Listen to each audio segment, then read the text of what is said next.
कहानी की शुरुआत में हम कोरिया के राजा गुआंग को देखते हैं, जो बहुत परेशान चल रहा था क्योंकि वो जानता था कि उसके करीबी लोग ही उसे मारने की कोशिश कर रहे हैं। एक दिन राजा की नजर गई अपने लिए लाए गए खाने में पड़ी चम्मच पर, जो काली पड़ गई थी। उसने नौकरों को बुलाया और कहा कि ये खाना किसने बनाया है, लेकिन जिस बेचारी लड़की ने खाना बनाया था उसने कहा कि मैं नहीं जानती ये सब कैसे हुआ। राजा को गुस्सा तो इतना ज्यादा आया था कि वो उन सबको मार देना चाहता था, लेकिन महामंत्री ग्यून ने राजा को शांत किया। उसके बाद राजा ने ग्यून से पूछा कि तुम्हें मेरा हमशक्ल मिला, लेकिन जब ग्यून ने ना कह दिया तो राजा बहुत दुखी हुआ। राजा ने उसे जल्द से जल्द अपना हमशक्ल ढूंढने के लिए कहा। फिर सभा में सभी मंत्रियों ने जियोंग हो को इस चाल के लिए जिम्मेदार ठहराया। जियोंग हो दरअसल रानी का भाई है। ऐसी बातें फैल रही थी कि रानी का परिवार राजा के खिलाफ चाल चल रहा है। सभी मंत्रियों ने जियोंग हो को फांसी देने की मांग की, लेकिन महामंत्री ग्यून की सलाह थी कि अफवाहों की वजह से फैसला ना लिया जाए।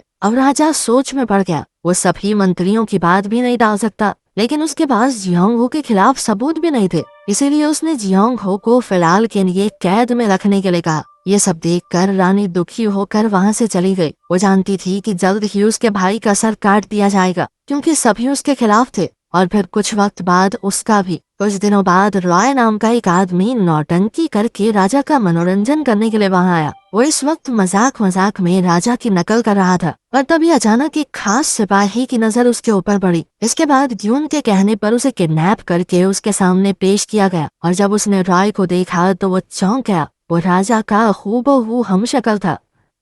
उसी रात रॉय को राजा के सामने पेश किया गया। शुरू में उसे देखकर राजा खुश हो गया, क्योंकि वो हूबहू उसके जैसा दिखता है, लेकिन रॉय बहुत ज्यादा डरपोक है। ये देखकर राजा थोड़ा दुखी भी हुआ। उसे लगा कि ये आदमी कभी भी राजा होने का नाटक नहीं कर पाएगा। लेकिन जब रॉय ने अपनी एक्टिंग दिखाई तो राजा की आवाज से लेकर उसके बात करने के तरीके और चलने के अंदाज तक सब कुछ एकदम पकड़ लिया। ये देखकर राजा बहुत खुश हुआ। उस रात राजा ने रॉय को अपनी जगह सुला दिया और खुद अपनी प्रेमिका के पास चला गया। महल में रॉय बोर हो रहा था तो वो राजा की तरह बात करने की कोशिश करने लगा। जब वो अकेले ये सब कर रहा था तो नौकर ने उससे पूछा कि क्या आपको कुछ खाने के लिए चाहिए। रॉय को समझ आया कि मैं तो राजा हूँ, एक ऑर्डर पर जो मांगूंगा मेरे सामने हाजिर हो जाएगा। ये सोचकर तो वो बच्चे की तरह खुश हो गया, लेकिन उसे नहीं पता था कि उसकी जान खतरे में है। ये महल राजा के दुश्मनों से भरा पड़ा था। वहाँ राजा अपनी प्रेमिका के साथ चैन की नींद सोने की कोशिश कर रहा था, लेकिन दुश्मनों का डर उसे हर वक्त सताता। अगले दिन सब अपनी अपनी जगह वापस आ गए। रॉय को राजा की जगह लेने के लिए कुछ चांदी के सिक्के दिए गए। अब रॉय को हर 3 रातों में एक बार राजा की जगह लेनी होगी। वो खुशी खुशी मान गया, क्योंकि पैसा अच्छा मिल रहा था। कुछ दिनों बाद चम्मच के काले पड़ने का सही कारण सामने आया। खाना जब मुर्गियों को दिया गया तब उन्हें खाना खाने से कुछ भी नहीं हुआ। असली वजह थी बांस से बनाया हुआ नमक, जो खाने में इस्तेमाल हो रहा था। ग्यून ने राजा को ये बात बताई और कहा कि रानी के भाई को छोड़ दीजिए, क्योंकि इस हिसाब से तो लग रहा है कि वो बेकसूर है। राजा ने कहा कि मैं जानता हूँ जियोंग हो दुश्मन नहीं है, बल्कि वो तो मेरी तरफ है, उस पर भरोसा है मुझे। लेकिन मेरे दुश्मनों को ऐसा लगना चाहिए कि वो जीत रहे हैं, इसके लिए मुझे उसकी जान की कुर्बानी देनी होगी। उस रात ग्यून को एक हैरान कर देने वाली खबर मिली। राजा को जहर दे दिया गया था। ग्यून राजा के पास भाग कर गया। डॉक्टर ने कहा कि राजा की हालत खराब है और शायद वो नहीं बचेगा। ग्यून को लगा कि अगर लोगों तक ये खबर पहुंच गई कि राजा मर चुका है तो प्रजा में बहुत ज्यादा हबड़ा दबड़ी मच जाएगी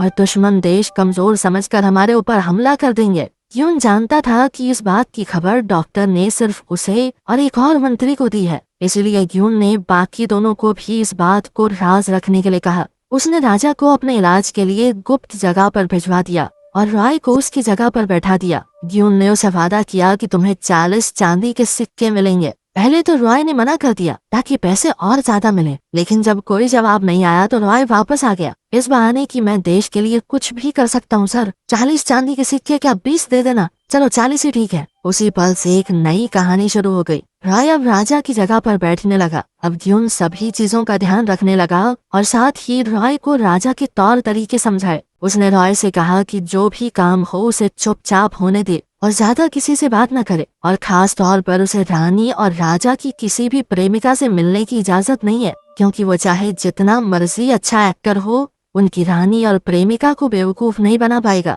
इसी बीच रॉय को महल के कई राज पता चले। उसे राजा की ठाट बाट पता चली कि राजा तो हगने के लिए भी कहीं नहीं जाता। नौकर उसके लिए एक बर्तन लेकर आते हैं और बाहर इंतजार करते हैं कि राजा आराम से अपना काम कर ले, और फिर उसे बधाई दे के अपने हाथों से राजा को साफ करते हैं। नीचे से राजा का एक खास डॉक्टर फिर जो उसने निकाला है उसकी जांच करता है और उसके आधार पर कहता है कि सब कुछ ठीक चल रहा है राजा के साथ या कुछ गड़बड़ है। उसके खाने की जांच करने वाली टीम भी थी जो राजा के खाने से पहले ये खाकर देखती थी कि जहर तो नहीं है इसमें। जब वो लोग हाँ में जवाब देते तभी राजा खाना खाता। इतना सारा लजीज खाना देखकर रॉय उस दिन खुद को रोक नहीं पाया। बाद में उसे पता चला कि रसोई घर में काम करने वाले लोग राजा का बचा खुचा खाना खाते हैं, लेकिन उस दिन जब रॉय पूरा खाना खा गया तो उन लोगों को भूखा रहना पड़ा। उसे राजा की बहुत सारी प्रेमिकाओं के बारे में भी पता चला। उसके मन में एक बार तो आया कि मिल आता हूँ, लेकिन बाद में उसने ऐसा नहीं किया। एक चीज जो रॉय को बहुत ही अजीब लगी वो ये थी कि कोई भी छोटी गलती हो जाती अगर नौकरों से तो कहने लगते कि राजा जी हमें मार दीजिए, हमने बहुत बड़ा पाप कर दिया है। रॉय को उनकी इन हरकतों से बहुत चिढ़ मचती थी। फिर एक दिन रॉय ने रानी को देखा। उसे महसूस हुआ कि रानी बहुत दुखी है। उसके चेहरे पर बिल्कुल खुशी नहीं थी। रॉय के दिल में उसे और जानने की इच्छा जाहिर हुई, लेकिन मुख्यमंत्री ने उसे याद दिलाया कि रानी से मिलना सख्त मना है। जैसे ही रानी ने रॉय की तरफ देखा तो वो छुप गया। एक राजा होने के नाते ये बड़ी अजीब सी हरकत थी। फिर उसे वहाँ से चुपचाप निकलना पड़ा। लेकिन उसे एक पल में रानी को लगा कि मेरा पति जो कि क्रूर और निर्दयी राजा है वो कुछ अलग सा लग रहा है। जैसे जैसे ट्रेनिंग खत्म हुई ग्यून ने रॉय को बताया कि कल राजा की सभा है, तुम्हें उसमें जाना होगा। ग्यून ने उसे खास तौर पर कुछ मंत्रियों से सतर्क रहने को कहा क्योंकि वो खतरनाक लोग हैं, बाल की खाल उधेड़ देते हैं। पहले भी कई बार अपनी राजनीतिक चालों से उन्होंने राजा को गलत फैसले लेने पर मजबूर किया है, लेकिन गृह मंत्री तो सबसे खतरनाक है, वो उन सबका लीडर है। फिर ग्यून ने रॉय को एक चिट्ठी दी। कल उसे ये चिट्ठी पढ़नी होगी और कई आदेश देने होंगे। लेकिन जब रॉय ने पढ़ना शुरू किया तो ग्यून और मुख्यमंत्री हैरान रह गए। एक पल के लिए उन्हें लगा कि राजा ही उनके सामने बैठा है। अगले दिन राज्य सभा शुरू हुई और रॉय वहाँ एक राजा की तरह आया, चिट्ठी पढ़ने को एकदम तैयार। लेकिन जब उसने चिट्ठी खोली तो वो एकदम खाली थी। इस बात से रॉय परेशान हो गया।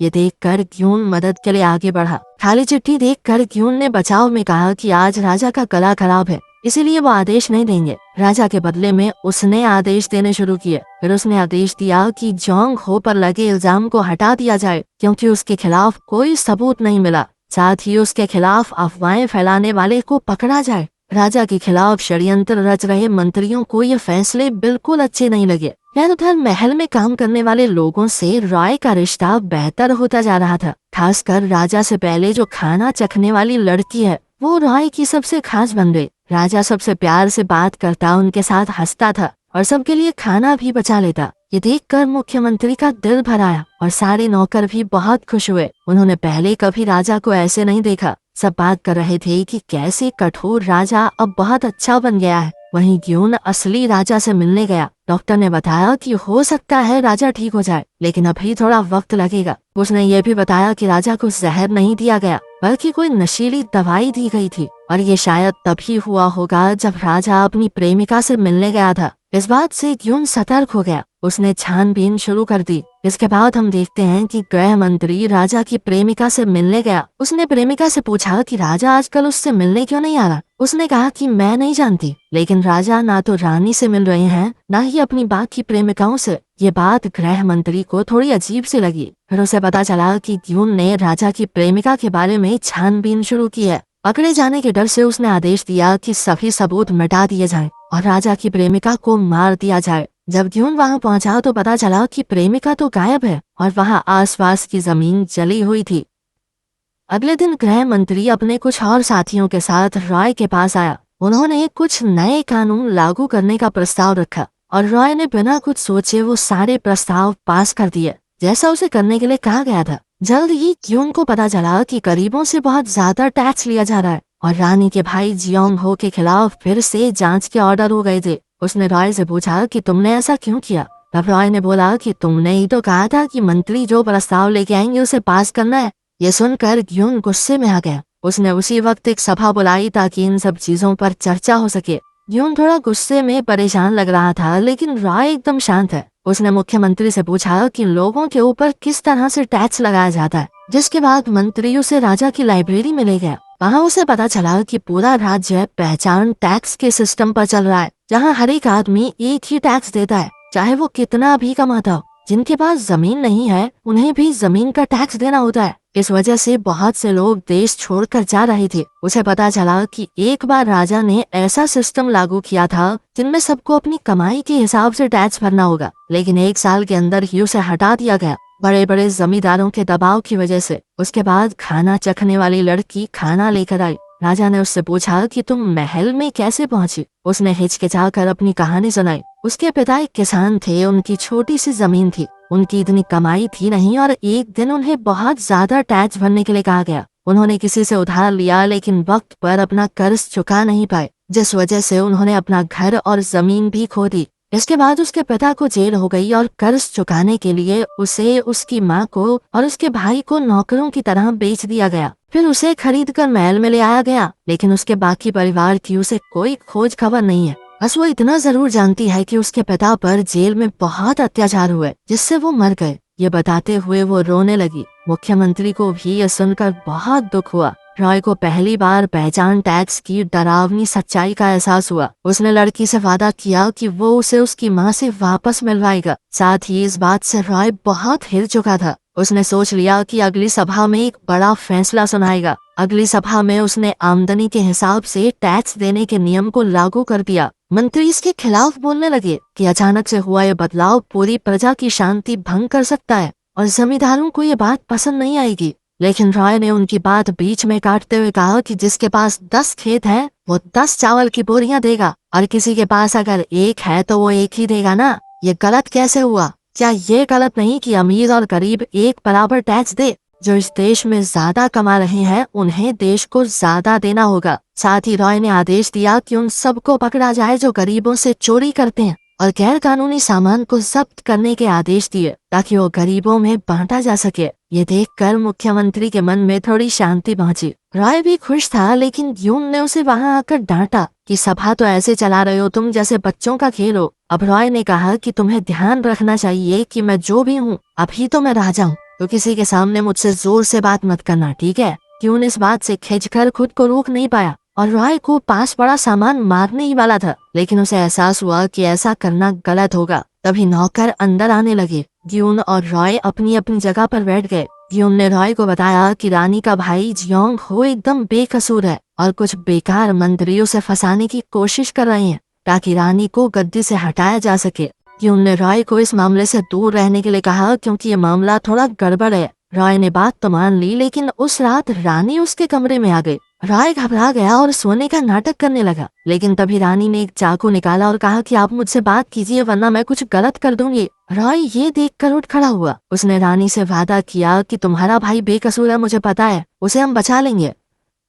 अगले दिन राजा वहाँ गया जहाँ जियोंग हो को टॉर्चर किया जा रहा था। राजा ने जियोंग हो से पूछा कि तुमने क्या गुनाह किया है। जियोंग हो ने ताना देते हुए कहा कि मुझे ऐसे राजा से बात नहीं करनी जो अमीरों की जेब में पड़ा हो। रॉय ने उससे दोबारा पूछा कि क्या तुमने हमारी प्रजा के खिलाफ साजिश की है। जियोंग हो ने कहा कि वो कभी ऐसा करने की सोच भी नहीं सकता। रॉय ने जियोंग हो से पूछा तो फिर क्या गुनाह किया है तुमने। जियोंग हो ने कहा कि मैंने सिर्फ राजा की आंखें खोलने की कोशिश की ताकि वो देख सके उसके आसपास मंत्री और उसकी प्रेमिका क्या कर रहे हैं। उसकी ये बात सुनकर रॉय समझ गया कि क्या हो रहा है। उसने जियोंग हो को बेकसूर बताकर आजाद करवा दिया। मंत्रियों ने विरोध किया, लेकिन रॉय ने कहा कि राजा मैं हूँ, समझे, तो थोड़ा शांत। उसका ये बड़ा कदम देखकर जियोंग हो को एहसास हुआ कि शायद अब असली राजा लौट आया है। उस दिन राजा ने रानी से मिलने की कोशिश की, लेकिन रानी के दरबान ने ऐसा होने नहीं दिया। तभी जासंग ने अपना जूता बहुत दूर फेंक दिया और दरबान जब जूता उठाने गया तो रॉय रानी के महल में घुस गया।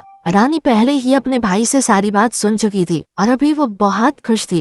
रॉय ने कहा कि इस काम को पूरा करने के बदले में मुझे आपकी मुस्कुराहट तो मिल ही सकती है। लेकिन तभी गार्ड वहां आ गया और बार बार दखल देने लगा। रानी बिना कुछ कहे ही वहां से चली गई। राजा जब जूता पहन रहे थे तो दरबान ने उनके हाथ में कुछ अजीब सा देखा, जिससे उसे शक हो गया। जब उसने ये बात मुख्यमंत्री को बताई तो उसने बात टाल दी, कहा कि तुम चिंता मत करो, चिल कर एकदम काम करो अपना। अब रॉय अपने मन में रानी के लिए चीजें महसूस करने लगा था। उसने रानी को एक खास खत भेजा जिसमें लिखा था कि अपना ध्यान रखो, राजा की ये बात रानी के दिल को छू गई और वो मुस्कुरा दी। तभी ग्यून रॉय से मिलने आया। वो गुस्से में था कि रॉय ने जियोंग हो को बिना किसी कार्रवाई के छोड़ क्यों दिया। वो इस तरह नियम नहीं तोड़ सकता। तुम राजा हो पर इस तरह नियम तोड़ोगे तो लोगों का भरोसा उड़ जाएगा। लेकिन रॉय ने कहा कि राजा ने जो फैसला लिया वो लिया। इस बात से ग्यून को इतना गुस्सा आ गया कि वो रॉय को इस बार मारने लगा। लेकिन तभी खाना बनाने वाली वो लड़की वहाँ आ गई। उन दोनों ने तुरंत अपनी जगह बदल ली। लेकिन फिर पता चला कि वो दोनों तो पहले ही सही जगह पर बैठे थे। अब ग्यून उस लड़की के सामने तो रॉय को नहीं मार सकता था। तो रॉय ने मौका देखकर ग्यून को वहाँ से जाने का ऑर्डर दे दिया, जिसके बाद वो चढ़कर वहाँ से चला गया। वो लड़की सावोल रानी की एक चिट्ठी लेकर आई थी, जिसमें उसने कहा था कि वो राजा से मिलना चाहती हैं। रॉय ये देखकर बहुत खुश हो गया, लेकिन वो ये नहीं जानता था कि उसका ये चुलबुलापन, उसका कविताएं पढ़ना सब कुछ दरबान देख रहा था। दरबान को अब तो बहुत शक हो गया। उस रात जब राजा रानी से मिलने गया तो दरबान ने उसे ध्यान से देखा। उसके चलने का तरीका कुछ जाना पहचाना सा था। दरबान को याद आया कि ये तो कुछ उस आदमी जैसा है जिसे मैंने उस दिन सभा में नाचते हुए देखा था। उसे शक हो गया कि कहीं ये हमशक्ल तो नहीं। उधर रॉय रानी से मिलने गया। रानी उनके पहले बताए हुए पलों को याद कर रही थी और रॉय ने रानी को अपनी ही लिखी हुई कविता सुनाई। तभी दरबान वहाँ आया और अपनी तलवार राजा की तरफ तान दी, ये कहकर कि तुम एक बहरूपीय हो, असली राजा नहीं। रानी को दरबान के इस इल्जाम से गुस्सा आ गया। उसने कहा कि मैं अपने पति को पहचानने में कभी गलती नहीं कर सकती। लेकिन दरबान ने कहा कि अगर मेरा इल्जाम गलत हुआ तो मुझे चाहे जान से मार देना।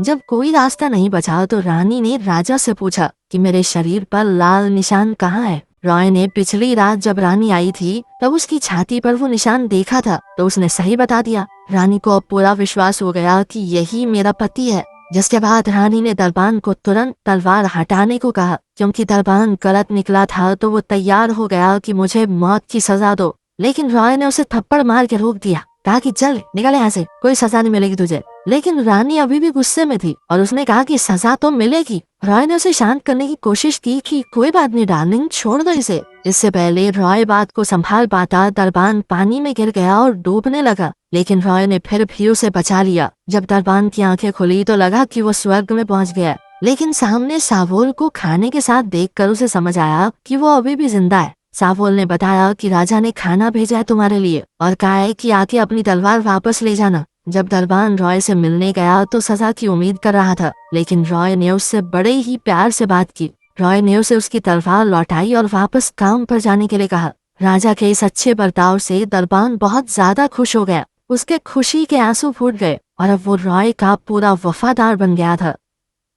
दूसरी ओर असली राजा ठीक हो गया था। ग्यून ने उसे सब कुछ बताया, उसकी प्रेमिका की चाल, मंत्रियों की चालाकियां और रॉय को राजा बनाकर उसकी जगह पर बैठाना। लेकिन राजा ने फैसला किया कि अभी कुछ नहीं करना मुझे। राजा ने ग्यून से कहा कि फिलहाल तो रॉय से छुटकारा पाना होगा। अचानक इस बात से ग्यून सोच में पड़ गया। उसने ग्यून से पूछा कि तुम्हें रॉय की चिंता है क्या? ग्यून ने कहा कि ऐसा कुछ नहीं है, आप जो कहेंगे मुझे करना होगा। ये कहकर वो राजा के आदेश का पालन करने लगा। वहीं मंत्रियों को शक हो गया कि ये आदमी राजा का हमशक्ल है। अगले दिन राज्य सभा हुई। सभी मंत्री और बहुत से दूसरे लोगों ने ये मांग रखी कि रानी को उनके पद से हटा दीजिए, क्योंकि उनके रिश्तेदारों ने राजा के खिलाफ चाल चली थी।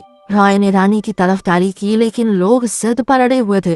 गृह मंत्री ने राजा को उसका पहले किया हुआ वादा याद दिलाया। आप तो रानी को हटाकर अपनी प्रेमिका से शादी करने वाले थे, जिसके पेट में आपका होने वाला बच्चा पल रहा है। ये देखकर कि सब लोग जिद पर अड़े हैं, रॉय ने कहा कि वो रानी को पद से हटा देगा, लेकिन रानी का पति होने के नाते वो खुद भी पद से हट जाएगा और राजगद्दी तुम लोगों को ही मुबारक हो। लेकिन लोग उसके पैरों में गिरने लग गए। लेकिन अब रॉय को इस बड़े से महल में भी घुटन होने लगी थी। वो अब इन मंत्रियों की चालों, लोगों की मांगों और बेगुनाह रानी के बीच फंस चुका था। खैर, रात को मंत्रियों को इस बात का सबूत मिल गया कि सच में दो राजा हैं, एक हमशक्ल है। उन्होंने नकली राजा को जहर देने का फैसला किया और एक औरत को इस काम के लिए तैयार किया। तभी रानी तक खबर पहुंच गई कि महल का राजा एक बहरूपिया है और उसकी छाती पर राजा जैसा निशान नहीं है। रानी ने इस बात का सबूत देखना चाहा। उस रात रानी राजा के कमरे में आई और साथ सोने की जिद करने लगी। रॉय ने रोकने की कोशिश की, लेकिन रानी ने जबरदस्ती उसके कपड़े हटाए और छाती पर निशान सच में नहीं था।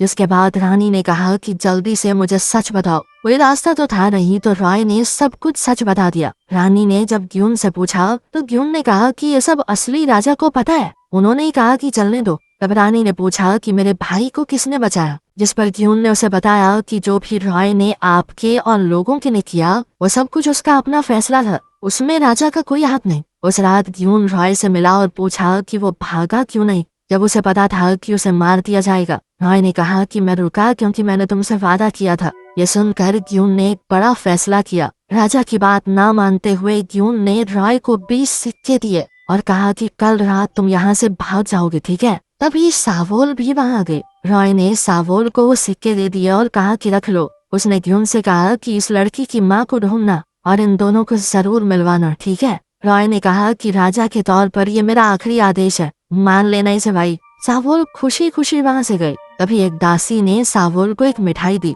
उसने कहा कि इस मिठाई को सावोल अपने मुंह में रखे और राजा के खाने में मिला दे। खाने की जांच के दौरान जब सावोल ने पूछा कि इस मिठाई में है क्या, तो दासी ने कहा कि मैं नहीं जानती, लेकिन अगर तुमने ऐसा नहीं किया तो वो लोग हम दोनों को मार देंगे। इतना कहकर वो वहाँ से चली गई। अब सावोल सोच में पड़ गई। उस रात रानी और रॉय एक आखिरी बार मिले। रानी ने पूछा कि रॉय ने उसके भाई को क्यों बचाया। रॉय ने कहा ताकि वो रानी के चेहरे पर मुस्कान देख सके। साथ ही वो रानी को अलविदा कहकर वहाँ से चला गया।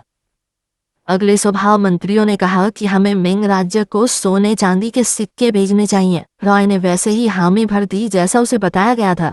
फिर उन्होंने 2000 सिक्के और कुछ सिपाही उपहार के रूप में भेजे। एक मंत्री का कहना था कि ऐसा करने से उनका अपना राज्य खतरे में पड़ सकता है, लेकिन रक्षा मंत्री ने कहा कि अगर वो लोग चाहें तो हमें आज ही खत्म कर सकते हैं। लेकिन ये सब जो हो रहा था रॉय को कुछ ठीक नहीं लग रहा था, लेकिन वो फिर भी आदेशों का पालन करते हुए हामी भरता रहा। और जब कुछ ज्यादा ही सोना चांदी देने की बात होने लगी तो रॉय चुप नहीं रह पाया। उसने पूछा कि आखिर ये देश है किसका? अगर हम खुद को बचा ही नहीं सकते तो पूरा देश ही दे देते हैं मिंग साम्राज्य को। हम क्यों बैठे हैं यहाँ पर? जब गृह मंत्री ने बहस करने की कोशिश की तो रॉय ने उससे कहा कि तुम्हें शर्म आनी चाहिए। तुम सोने चांदी के साथ साथ हमारे सैनिक भेजना चाहते हो। हमारे लोग उनके लिए अपनी जान क्यों दे?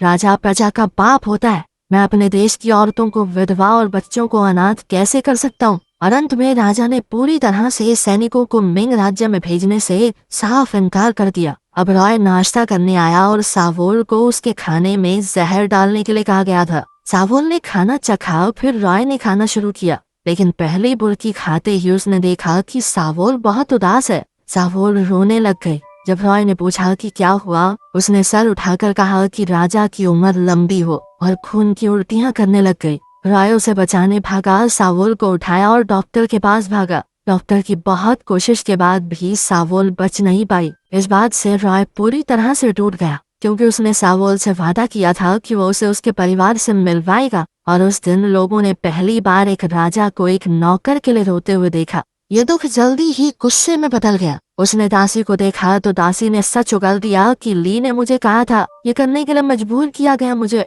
रॉय ने उसे फटाक से जेल में डालने का आदेश दिया। ग्यून ने कुछ बोलना चाहा, लेकिन रॉय कुछ सुनने की हालत में नहीं था। उस आदमी को पूरी रात टॉर्चर किया गया ताकि सारे नाम निकलवाए जा सके। उसका आरोपी के लिए ये गुस्सा देखकर सभी मंत्री बहुत डर गए। उन्होंने राजा के फैसलों पर सवाल उठाना शुरू कर दिया और इसी मौके का फायदा उठाकर गए मंत्री कहने लगा कि ये राजा नकली है। दासी ने बताया कि राजा की छाती में जो तीर का निशान था वो अब नहीं है। इसी के साथ सभी मंत्री राज्यसभा में इकट्ठा हो गए। रॉय और ग्यून राजा के दरबार में खड़े थे। वो जानते हैं कि क्या होने वाला है। ग्यून ने रॉय को यहाँ से भागने के लिए कहा, लेकिन रॉय ने कहा जब तक वो सावोल की मौत का बदला नहीं ले लेता वो नहीं जाएगा यहाँ से। जिस पर ग्यून ने रॉय से कहा कि तुम्हें असली राजा होना चाहिए। अगर तुम सावोल और बाकी गरीब लोगों को न्याय दिलाना चाहते हो तो तुम्हें ही असली राजा बनना होगा। ग्यून ने नौकर को आदेश दिया कि पिछले 2 हफ्ते के राज्य के सभी दस्तावेज यानी रिकॉर्ड्स मिटा दिए जाएं।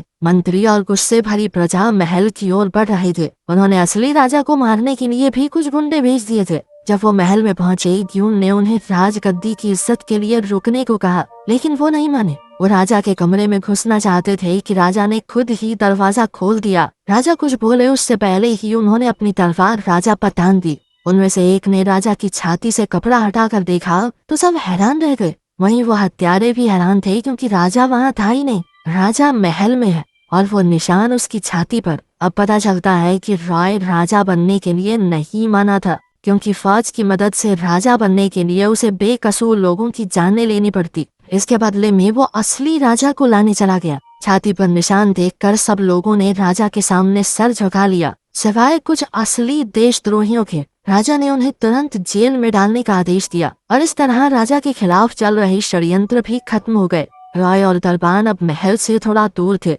दरबान ने अपनी तलवार निकाली। रॉय को लगा कि वो उसे मारना चाहता है, लेकिन दरबान ने बंदरगाह की तरफ इशारा किया और उसे भागने को कहा। रॉय थोड़ा हिचकिचाया लेकिन फिर भागने लगा। दरबान के लिए वही राजा था और वो उसकी रक्षा के लिए कुछ भी करने को तैयार। जल्द ही हत्यारे आए और रॉय को मारने की तैयारी करने लगे। इस बार इन लोगों को राजा ने भेजा था, लेकिन दरबान वहां उसे बचाने खड़ा था। उन हत्यारों ने दरबान पर हमला किया और दरबान ने भी जबरदस्त मुकाबला करते हुए उनमें से कुछ को मार डाला, लेकिन खुद भी बुरी तरह घायल हो गया। उसकी चीख सुनकर रॉय वापस मुड़ गया, लेकिन अब दरबान के पास ज्यादा वक्त नहीं बचा। वो रॉय के पैर छू कर वहीं मर गया। उसके बाद रॉय एक नाव में वहां से निकलने लगा, लेकिन तभी उसने किनारे पर ग्यून को देखा, जो रॉय को आखिरी बार अलविदा कहने आया था। रॉय को लगा कि शायद उसने सच में कुछ अच्छा किया होगा, क्योंकि कुछ लोग तो उसे अपना असली राजा मान बैठे थे।